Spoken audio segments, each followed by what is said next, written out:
Po, Fiori, Turqia është në thirrje dhe biles gjithë Ankaraja, qoftë presidenti Erdogan, po ashtu edhe Hakan Fidan, normalisht që ka mekanizmat e tjerë që i fut Kuwait në fushën e diplomacisë, qoftë nga Kombet e Bashkuara, por edhe shumë organizata tjera ndërkombëtare, por se sa dëgjohet Turqia në këtë aspekt, me të vërtet Lili le për të dëshiruar, sepse edhe pse domethënë Erdogani ka bërë biseda, ministri ka folur 2 ose 3 herë me zotin Trump, po ashtu edhe me Putinin, me Anglinë, me Kuwaitin, me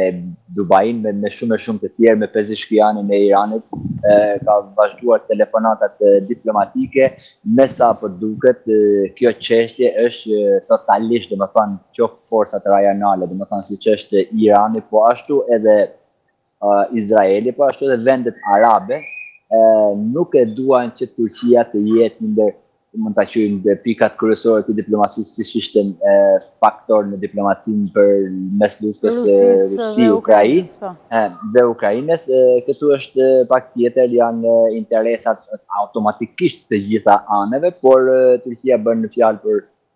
për paqen, bën të pamundun për të arritur, këtë është normal, por nuk duhet harruar edhe kjo lidhje që Turqia është aleate e NATO-s dhe është pro-perëndimore, automatikisht nuk bëhet fjalë që të ndryshoj